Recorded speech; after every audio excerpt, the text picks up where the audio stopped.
You're listening to Hooked on Startups, where every week you'll hear from some of the most talented, inspiring, and successful entrepreneurs who shared their real-life stories, how they overcame challenges and failures, and how they mastered success.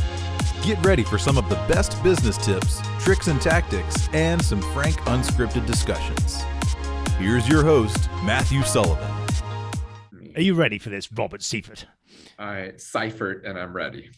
I'm going to call it. I'm so sorry. And guess what? We don't edit on this, so it's my mistake. I'm going to Syfert. Sorry. Everyone pronounces it wrong. Well, it was a 50-50, wasn't it? So it is, and that's why Good I'm shot. Absolutely no good if you take me to Las Vegas. Pull it all. Put it all in in red. No, I mean black. I mean red. I mean. Yep. Oops. Yes. Never mind. But you are the co-founder and chief visionary of realestateinvestor.com. Yes, sir. Good. Well, at least I got that bit right. You did. So tell me more about, how does it work, and what is it like being a chief visionary? I mean, being visionary in a real estate world is pretty challenging. Yeah, it's someone has to cast the vision. Without a vision, as they say, without a vision, the people perish. So without having a clear cut, where are we going, right? People don't know how to get there. How it works is it's really, if I take a step backwards and just say, done real estate for years, done hundreds of flips and turnkey rentals, and owned a property management business. And in all of that, as I was learning and growing and scaling that business, I found ways to make it more efficient by leveraging technology. Years ago, once I figured all that out and was able to take this to a much bigger scale, is what opened the door to, there was a massive need in the industry. And I went down the path of creating a software that wasn't just for myself, which is what I had already built, but something that could be used by anyone in any part of the country, no matter how they were doing real estate, because at the end of the day, it's very clear that we're all doing the same thing, which is relationships with people that lead to transactions. And so in that, there's a process that everyone's going to follow to do a real estate transaction. And it requires, as much as people think this is a houses business or multifamily or whatever it is, it's really not. It's a people business. Yeah. And the more you focus on the people side, and the more you're able to automate that conversation and continuity with people, the better those relationships come. That leads to more transactions. And so literally, me casting a vision in realestateinvestor.com is nothing more than saying, hey, here's how we're going to continue to add more value to real estate investors. Having been one myself, I have a unique position of being able to say, well, here's everything you're going to have to do if I break this down to what are all the steps that must occur no matter how you're doing real estate. And then what are the challenges I personally ran into? How did I overcome them? And how else could we solve those for people moving forward? And that's really what casts the vision on how we're going to create everything that we create for people. And again, so if we look at real estate investing, you've got two groups of people typically. You've got the passive investors and the active investors. And so your software or your marketplace, I'm presuming, is primarily targeted at the active investors, rather than people that just sort of invest typically in REITs or other types of. Yes. Is that a fair? It's a fair assessment. It's definitely more geared towards an active investor who's running a business to actively acquire, flip, wholesale, or acquire to hold, right? But they're actively buying or going after more properties, right? Versus a passive person who's just, hey, bring me deals, yes, and I'm going to buy them.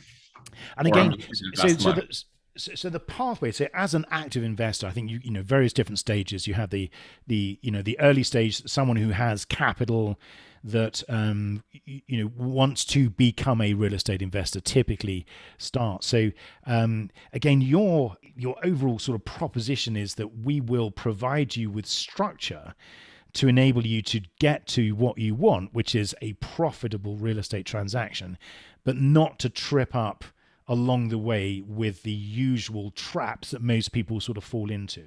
That's a really good breakdown. I actually might steal some of that. That's right. It's all, but yeah, right, but that's what it is, right? It's no matter if you're just starting out and you're looking to go do your first deal, there are things that you could do better and more efficient with the right tool that, to your point, will structure and organize you in a way that you eliminate most of the issues that you would find out the hard way by yellow sticking pads and notes and losing track of it. And I knew I was supposed to call this guy back, but I don't remember who he is. I don't remember what I said in my last call, right to the guy that's scaling and has team and needs structure and organization around them. The system is built to manage all of that. Doesn't matter where you're at in that journey. Either way, it's going to structure and organize you in the most efficient way possible so that you always know what you're supposed to do and what's the next thing that you should do. Or if you have a team and you're scaling, what they're supposed to do and a way for you to look over that and make sure it's getting done. Because you're competing directly with sort of CRM systems generally, of which there are many. But I guess the important thing is that this is a very industry specific process. So give me some idea. I mean, where would you say the bulk of your customers are? Yeah, the bulk of we're spread throughout the United States. So I mean, sorry, in terms not geographically, but in terms of where they are they early stage investors or? I got you. We're probably more just by the demographic within the industry itself. We are probably about 50-50. We probably about half of our customers are, I would call, newer. They're either getting started or have done a handful of transactions and looking to scale that. And then we also have about half of the people that are scaling. They've done several transactions and they just need a way to be way more organized so they can scale more efficiently. But so give me an example of both spectrums. So let's say we've got an early stage investor, someone who has had a liquidity event of some sort, desperately wants to get involved in real estate investing himself or herself directly, and how does your sort of your process, how would that work? How would that guide them? And most importantly, what banana skins or issues would I have typically fallen into, or what traps would I have fallen into that you would be able to save me from? Yeah, so I'll start with the traps, right? The traps are really the problems that you're going to have when you get started, which is the lack of organization or any sort of tracking, right? And usually that's a trap or a problem because you're not even aware that you need it. Now, if you are, then that comes into I have to go get XYZ tool so that I can get tracking done with a phone system. Right. And then, but that's the thing, but that doesn't keep track of people and where they are and their properties and their addresses and everything else associated with that person. So now I need something else. And it could be as simple as a whiteboard or a yellow pad or sticky notes, right? Therein lies the problem, though, is now you're already starting to create more separation, which may not be a big deal and may not seem like a problem when you're first beginning, because maybe you only have a handful of people that you're talking to. But quickly, as you start to do any sort of marketing or having conversations, you don't generally do a deal the first time you talk to somebody. So it requires follow-up and multiple people, right? So in that, you start to eventually have that problem of chaos, lost a note, don't know where that went. Was this in this system or that system, right? So at its simplest core, that functionality is, instead of having to have multiple tools to do all that, you have one. Our baseline lightest version of our product has call tracking built in, has the property and the lead and everything all associated in one place, and transitions and keeps track of what you're going to do. It also allows you the ability to text them, to email them, and keep all the communication in one central place. So you're not looking all over the place. And then because it's task oriented around what you're doing, it's also reminding you, hey, it's been a week. Follow back up with this person because you said you were going to, right? And so every day you can log in and it's telling you, hey, here's the 5 people you need to talk to today. That's all you have on your list. Go do more marketing. Without that, you're left with, I'm not sure what I'm supposed to do, but I know there's some people I wanted to call, right? And that's the problem. That's the problem of getting started in generating business, is just unclear of what the next steps are, right? And the other problem that you'll run into is most people, in my experience, suck at follow-up. They're just not good at it at best. And there's data to support this too, right? At best, most real estate investors that are trying to get going might follow up with someone a second time at best. So our system automates all that right out of the box in the latest version. It's going to send emails and texts and voicemails from you to your prospect at a certain series of times forever. So it's automatically following up for you. So you don't even have to think about it. And if they reply, it alerts you that you got to reply. And again, all in one place that brings you right to, here's all your communication with them so far. Here's all the notes you have. Here's the property or properties they own. And you can continue on that conversation in one simple place. So now you've already put yourself in a very structured, organized way, and you only have one tool. And the best part is, as you grow, the next problem you're going to have is you're going to realize like, oh, now maybe you're running appointments, or now you're sending a series of contracts that you need to follow up on. And herein lies the next problem, right? Oh, what's the next tool that I need to get in order to do that electronically, or to keep track of these files, or to schedule my appointments, which you can do, you can do with multiple tools, but you're just layering more problems for yourself, because you'll end up in a chaotic mess wondering how you get nothing done at the end of the day.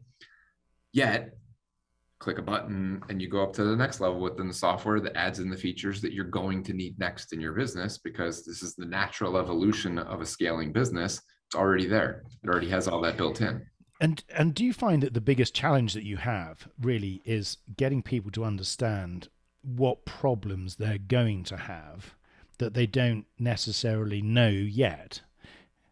Do you know what I mean? So yeah, I do. So it depends on the person, right? Some people know they have a problem and have no clue how to solve it.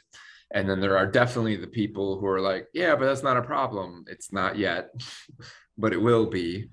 And we get both, right? And so, yeah, it's one, having them understand that that is a problem, and that why there's more is because these are the problems you're going to have. And yes, you could go start with some other tool, but you're going to need to change it, because that tool only solves that problem you're aware of. It doesn't solve the next three that you're guaranteed to have, because everyone before you who's ever done real estate just happen to always have these problems.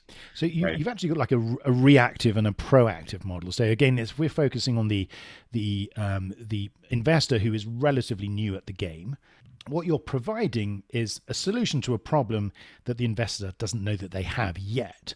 And what you're doing effectively is providing them with a structure or a business model to follow. So does your system also sort of double as a roadmap for success for people that want to become successful real estate investors, but don't necessarily know where to start? So you're solving a problem at the same time as providing them with with the stepping stones to become successful. Is that one of the other benefits of what your company does? Yeah, absolutely. And then with our company globally, we also, besides just our software, right, that's the foundational piece that keeps you structured and organized. We have services that we provide to help you scale. We actually have coaches and roadmaps and step-by-step processes to help you, solve your problems in a much more focused on you process. And then with the services, it's literally like the next issue you're going to have is, well, I don't want to do this job. Okay, well, here's the most likely one that you're doing that's annoying you, and it's $10 an hour work. That's why it's annoying you, and we have someone who can fill that gap for you right now. So again, what you're enabling people to do is to, if they're investors, you're enabling them to focus on being the investor, and allowing them to run the business rather than just being consumed by the business. Yeah, we're working on your business rather than working in your business, right? And that's a very important theme, you see, because when you start out as a real estate investor, I don't think many people view real estate investing as a business. I mean, do you come across that a lot? And does that change as people go through the process? It does. I think a lot of people, myself included, when I started out, I knew that it could be a business, but it still wasn't in the beginning. It was me. It's solo doing everything. And then in that, you realize I'm spending a lot of time doing a lot of stuff I don't enjoy or like, and I really don't need to do it. Right. And so the next problem you have is generally what I run into with people like that, and even myself, is the fear of even hiring someone else. Who you're going to hand it off? How can I trust someone else to do this? no one can do it better than me kind of mentality.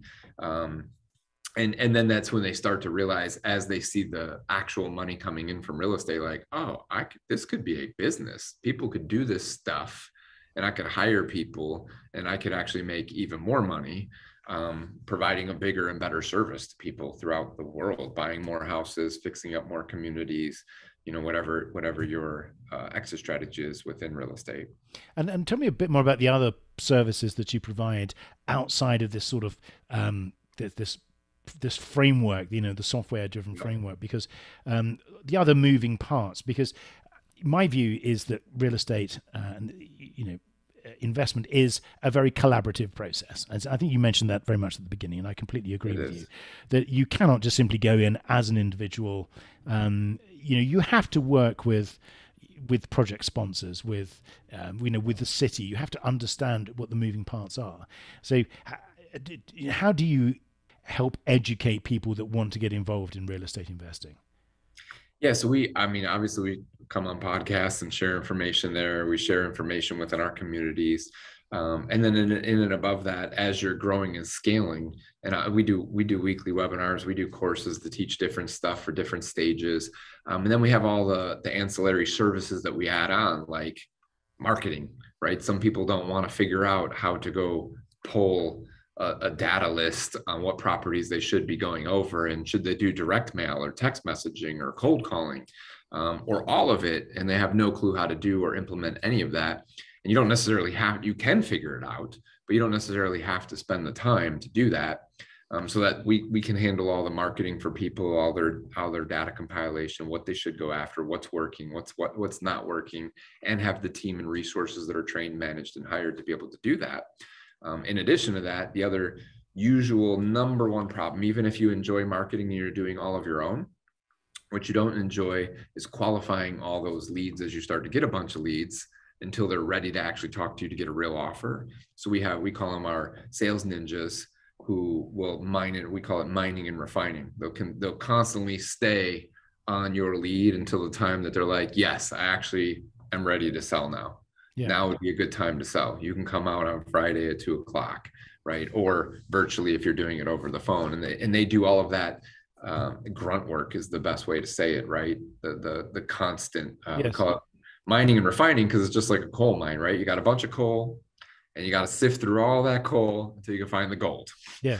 You should focus on the gold, because that's where the money's made, and someone else that you can pay, which is a service we offer, can get it done for you and continue to do it. Which the reason we offer the service is it makes it a lot easier, because the challenge that most people run into once they realize they have to hire someone is, oh, wow, so how do I hire someone? How do I interview them? How do I train them to do this job? And then how do I manage them to make sure they're actually doing what they need to do so that I'm not losing money by paying them?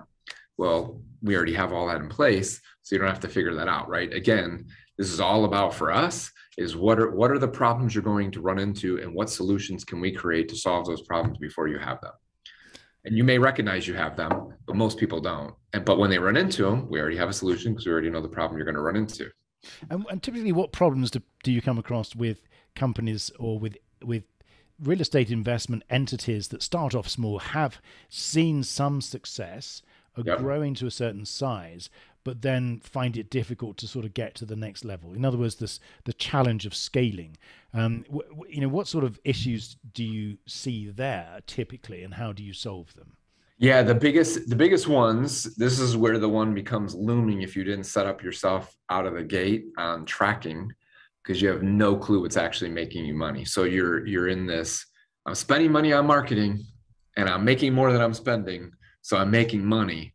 Yet it's a shotgun approach. I got bandit signs, I got texting going on, I got cold callers, I got direct mail going out, I got some PPC turned on, and I don't actually know what's making me my money. Right. So that's a problem you don't even know you have until you figure that one out. If you set up right out of the gate, you're already tracking that, and it's very clear. Well, I spent 1,000 here, 1,000 there, 1,000 here, but this one's the one that made me all the money. Well, we can cut those two off and put my money in there. You're already being more efficient and making more money with your money, right? So it makes it easier to scale. The next issue that most people I see run into is the hiring, right? It's when and how to hire that first hire. generally. And this, depending on who this is usually going to be one of two people most of the time. And usually it's more one than the other. So what I've seen most likely is anyone who's had some level of success, usually whether they were good in the beginning or not, has gotten good at being able to talk to a prospective seller and negotiate a deal that is a win-win for both parties.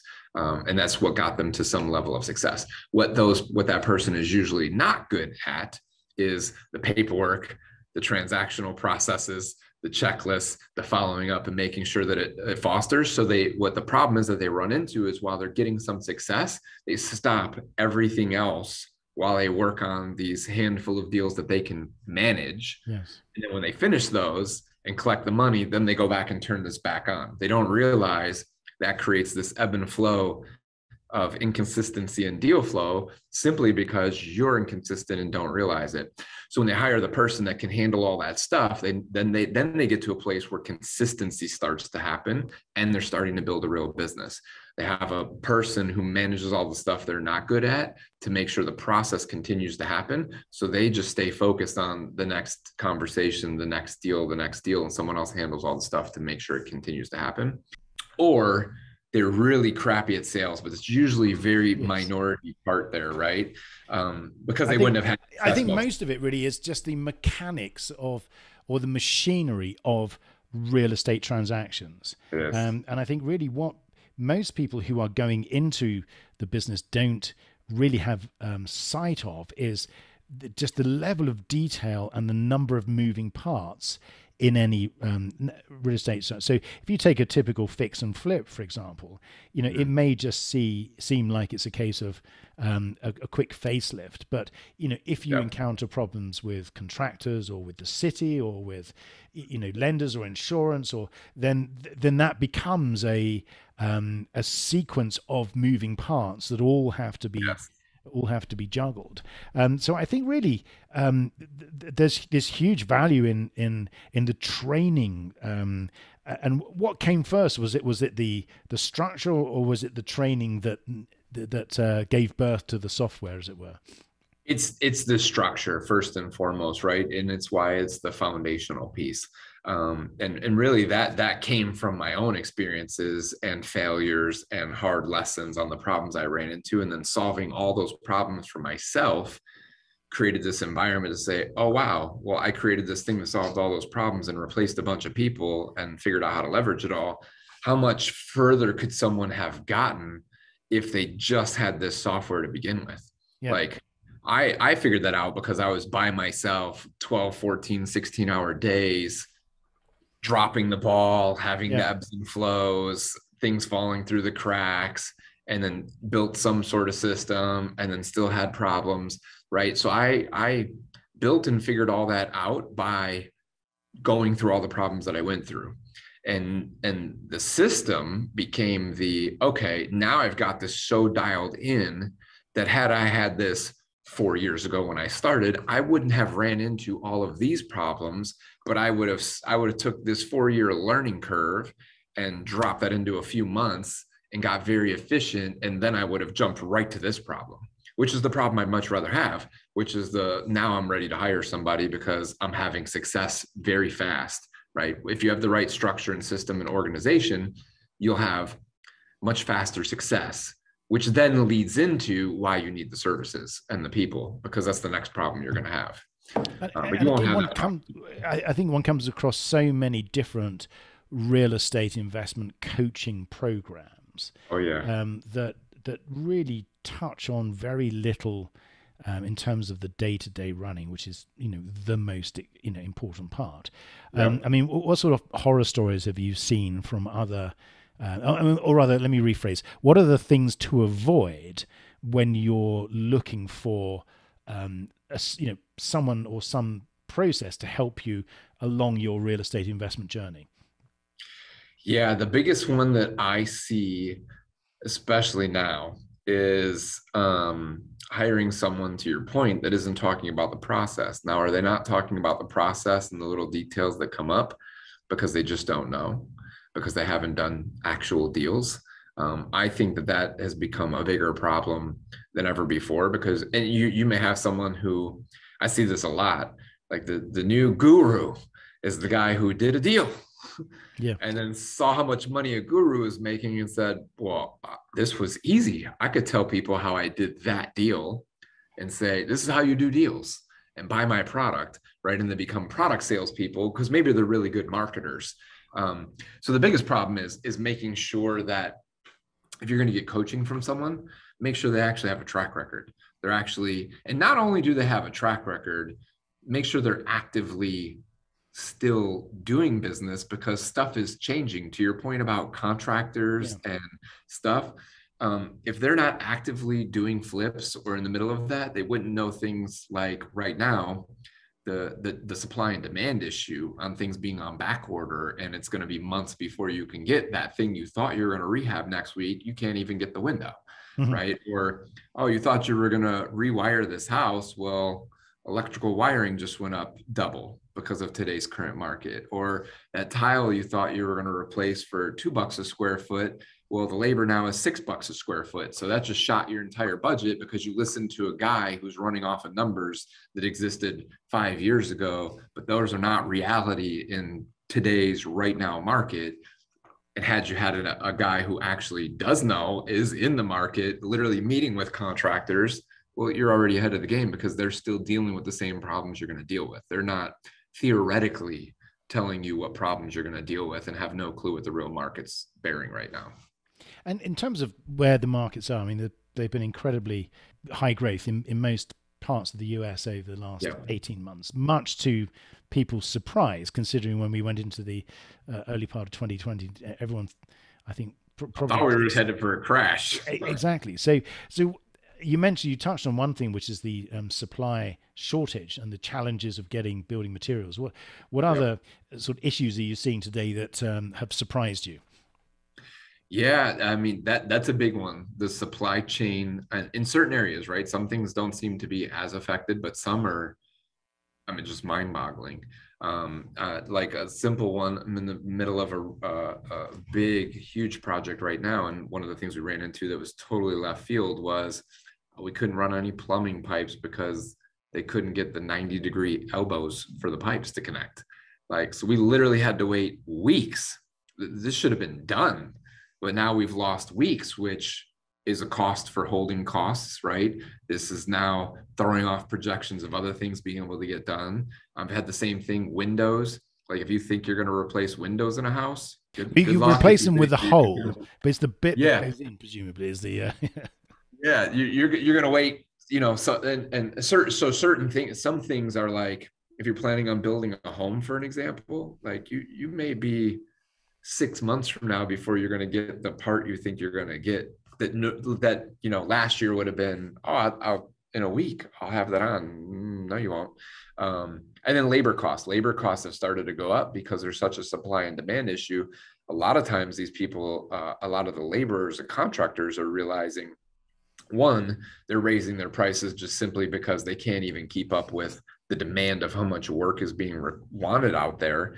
And then two, is justifiable because if you can get a good contractor, you know, and I'm seeing some in some areas 3 to 4 times the cost of what I would normally pay and have paid for years, and hundreds of houses is now tripled on some items. So that's the biggest things that I've seen. And I question some of it because I question some of it on the bigger scale from a more governmental or bigger socio-economical scale, because like, for an example, my window order was delayed. Obviously that's affected you emotionally to a great degree. Our whole project, right? Like, think about this. If I have a new construction home, and this is a big project, so there's 100+ windows and doors, and I can't put them on, that means anything can get into the property. So I can't finish my mechanical work. I can't finish my plumbing work. I can't finish my electrical because I can only put in what could get wet and without harm. I can't do drywall. So I literally have to stand still on a project and pay my investor cost, loan costs, whatever they are, taxes, insurance, for that time frame, that's additional holding cost that was never anticipated, simply because windows are sitting on a shipping cargo somewhere in Long Beach. Can't get here. And I don't know why I can't get here, because that doesn't make sense. Yeah, and again, these are issue. all the challenges that one just sort of doesn't think of. And what are the opportunities though? So, are you seeing opportunities come out of left field in the same way that challenges are coming out of the same space? Are there areas that are surprising you in terms of opportunities that you might want to talk about? Well, I think some of the opportunities that have been created by some of this too are like targeting or going after landlords. I think it's easier to buy a house from a landlord, because you're going to find a lot of landlords who don't want to be a landlord anymore, right? They can't maintain their properties as easily as they used to. The price on fixes have gone up, so they're done with it. And then when there was the moratorium on eviction, absolutely, a lot of people were never thought that something like that would even be possible. And I think we're about to see, I don't know to what scale, there's a lot of speculation on the scale of what's going to happen with the foreclosures that should hit the market. Big question being, I think there will be opportunity there. I just don't know how much for the normal investor versus the bigger funds that are going to come. You're talking about all the sort of people that are in forbearance that can't meet the that rather large lumpy payment that they're supposed to make. Yes. And even if that gets pushed to the end, they still probably didn't pay their taxes. They probably didn't pay their insurances. Like there's so many other factors into that. And if they couldn't afford the payments, then what makes you think that they're going to afford a big lump sum? So I definitely believe there's a big looming opportunity coming. You're right, because you've got all these things that are slightly out of kilter. You've got high labor costs, lack of supply, lack of materials, but you've got rampant house price appreciation, which is probably driven by huge demand and very little sort of supply, as it were, in terms of stock that's on the market. And you've got this underlying current of as you say, foreclosures, and so it is very dumb, which really just means that having structure and rails to work on when these things operate. Are you seeing much more sort of collaborative requirements coming from the people that you work with? In other words, how do we deal with these problems? Because we've probably never seen that perfect storm of problems before. No, and so there's a couple, and again, I think this is a relationships business, 100%. It's all about people. I just met with a guy earlier today at our project. Now he's in commercial construction, so he's actually gonna be able to do something for us in a couple of weeks. I'll pay a little more, but the nice thing was, because of that one relationship in his network, I'm now going to get introduced to two people that might be able to save me a bunch of money on stuff that I was being told I couldn't get, because he's got so much work for them. He's still keeping the price down on the labor, and that one connection now is going to save me money. Yes. The other collaborative thing, to give you an example, and also another opportunity I'm seeing, is a deal we just did. So I just wholesaled a deal a week ago that because I had to over consider what was going to happen once we saw the full renovation budget, we literally, because of the experience we're having, said, I'm not renovating that, because I can already tell you I'm going to run into this, this, and this with that much work, and that's going to mess this whole deal up. The cool thing was, because of the market we're in and being so active, collaborating with a couple other people I know, found a buyer for that opportunity that actually paid more for the house than conceivably should have paid for the house. And because they're going to hold it, and they're okay with the fact that it's going to take them over a year to ever finish that rehab project that normally would take me like 2 months. Are you seeing more people coming into the real estate market as investors now than same time last year or the year before that? I think so. Yeah, I think we're seeing more people, and the bigger issue that I hear more people saying is they can't get inventory. Now, I haven't had an inventory issue per se, but I think that's also because, going back to your guru question earlier, the other issue that most people run in is when they're not active in the market, they're still teaching the whole, you have to buy at this percentage of ARV minus repairs or else you don't have a deal. that sounds great. And in a dry market without all the factors that are actually occurring, that might be true, but Yes. I just did a deal that I could tell you made no sense. And I watch deals get done every week that make no sense on any of those formulas, yet they're happening because there are more and more buyers coming into the market that want to get into real estate. Yes. Some are speculating, and so they're overpaying as a result. Some are just doing the math. And I would like to say, I believe they're hedging on the fact that they think the values are going to continue to go up. Yes. And so they're, and so, some of that smart money, right, that's buying it. It's not like this is some, I mean, the guy that we sold the one house to is literally trying to buy 30 houses a month. Yes. In a market. So they're not dumb. Yeah, I know what you mean. So it's not someone who's just got a bunch of cash burning a hole in his pocket. No, it's still a smart purchase. They're still making money on it, but just not the way I would have structured it. It doesn't make sense for me, but it makes sense for them because they can factor in the buy-in, they can factor in the holding costs. And since they're going to hold it, they're factoring in what it's going to be worth 5 to 10 years from now. Yes. Into their formula. And again, short term, what are you seeing on the horizon that you think is going to sort of fundamentally change? Is there any sort of sea change? Do you see something that's happening that is going to upset the sort of status quo or alter the status quo significantly? The biggest thing that I see is two things in the near future. One, what's going to happen with these forbearances that are no longer happening? How's that? What is going to happen there? Is there going to be a flood of inventory? Is there not? I don't know. And I'm not going to speculate either way because I don't know. I don't see the bank foreclosing on that many people. I also am not naive to the fact that there could be a backdoor deal with some big funds that come in and buy. Yeah. Well, it's happened before, I think, hasn't it, with Blackstone and, you know. And then the other thing is prices continue to rise on expenses for properties. I cannot understand a market where that isn't going to drive the price of values of properties up as a result. Yes. Because you're not going to be able to fix and repair houses and the costs just keep going up. Like I'm literally, the deal I had earlier was like, well, and if we want a contract, and this, you know, it's a sales pitch or not, but at the same token, it's the truth that I've watched for the last 6 months of we can lock in this price today if you want to move forward, or a month from now, we don't know what the price will be. Yeah. Paint might go up, some other material costs might go up, and we'll have to raise our prices. And the price they would have gave me 3 months ago was 20, 30,000 less. Yes. Right. So that I see that having no choice but to affect the actual price of a house at some point. Yes.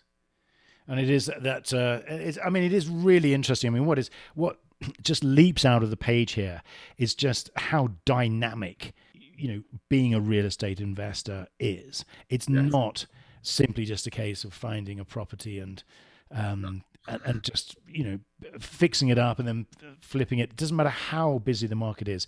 There are so many dynamics associated with it. So having people like you to guide, you know, newer investors through the process is, you know, is just so valuable. And again, from where is the major growth going to come from, you know, your particular business other than the investment side? Is there a particular area that you're seeing as something that's really going to explode, you think, over the next, 2 to 3 years? I think there's going to be a massive opportunity to be able to buy a lot of properties personally. And I think that if you're structured and organized correctly and you have the right processes in place, you'll be able to take advantage of that. I mean, I can see that. So it's being prepared. So if there is a significant market change either way, you know, you've got your ducks in a row, your finances, your team, your processes to be able to, benefit from that without tripping over yourself from a sort of process perspective. Yeah, exactly. And obviously continue to learn. There's different strategies and ways to acquire properties and, you know, like seller financing deals and stuff like that. Like the project I'm working on is a seller financed deal. Yes. And it's the way it made it make sense by doing it that way. And if you're not familiar with those things, that's okay. But the more that you systemize and process yourself, the more you need to learn so that you have multiple ways of. And it does, you're building foundation. So with proper processes, you are building something that has longevity as opposed to, you know, the proverbial house of cards. Yeah, exactly. Building on a rock instead of sand. Exactly. So at which point I think we shall switch gears And I'm going to introduce you now to the Hooked on Startups patented quickfire questionnaire. And the only thing is it's not technically patented, but it is a quickfire questionnaire. So, Robert Syfert, are you ready for question number 1? I am ready. Question number 1 is, what is your favorite word? I don't even know. That's totally left field. Focus. Focus is my favorite word. Question. There are no marks here, by the way. No. Everything is the right answer. Question 2, what is your least favorite word? Can't. And question 3, what are you most excited about right now? My new house. Does it have windows? Not yet. Yes. It has openings. Yes. It's a new open air design. Question 4, what turns you off right now? What turns me off right now? Is that what you said? That's correct. Liars. Buyers. No, liars. Oh, liars. Sorry, I think liars, buyers, No, iceberg, Goldberg. There might be liars too, but yes. You mean people that don't do what they say they're going to do? Surely they don't exist. Not stand that. Deception, lying, be straight to the point and say, let your yes be yes and let your no be no. What you mean? None of this fake it till you make it stuff. Yeah, no. Tell the truth. Go with you there. Question 5. What sound or noise do you love? Ooh, the sound of the ocean. And what sound or noise do you hate? The batteries that fail on smoke detectors. what at 3 o'clock in the morning normally? Yeah. My dog. And it takes you a month to actually figure out which one is actually going off. Yes. So yeah, I've seen whole houses destroyed as a result. Oh yeah. My dog go nuts. That's right. Question 8. What profession other than your own would you like to attempt? Fitness. And what profession would you not like to attempt? Garbage truck. But having said that, in the olden days in England, we used to call them dustmen, and what would happen is this truck would come along, and there'd be none of this stuff where the truck lifts the trash can up. Guys would go out and pick up the trash can and throw it on their back, and then tip it in, and then I've seen it in New York as well. So those guys, you wouldn't mess with them. Yeah, it's up in the Midwest where I lived. Down here in Tampa, the truck picks it all up. I don't even think they're not even allowed to step off the truck, which is so weird. That's right. Yeah, they were the real guys, the real sort of the dustmen, the trash guys. They were. My final question then, Robert, if heaven exists, what would you like to hear God say when you arrive at the pearly gates? Did a great job, my son. Did a great job. Fantastic. Well, Robert, it's been such a pleasure having you on. Final question: how do people contact you, find out more about Real Estate Investor and all of these great services that you provide? Yeah, you can go to one of 2 places. Go to realestateinvestor.com, and that'll lead you down whatever path you want. And if you want to know more or connect with me directly, you can just go to iamrob360.com and connect with me anywhere that works for you.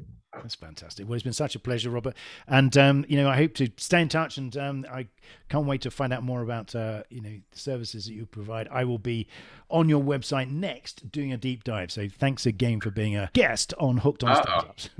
Thanks, Matthew. It was a pleasure being on. You are listening to Hooked on Startups, where every week you'll hear from some of the most talented, inspiring, and successful entrepreneurs who share their real-life stories, how they overcame challenges and failures, and how they mastered success. Get ready for some of the best business tips, tricks and tactics, and some frank, unscripted discussions.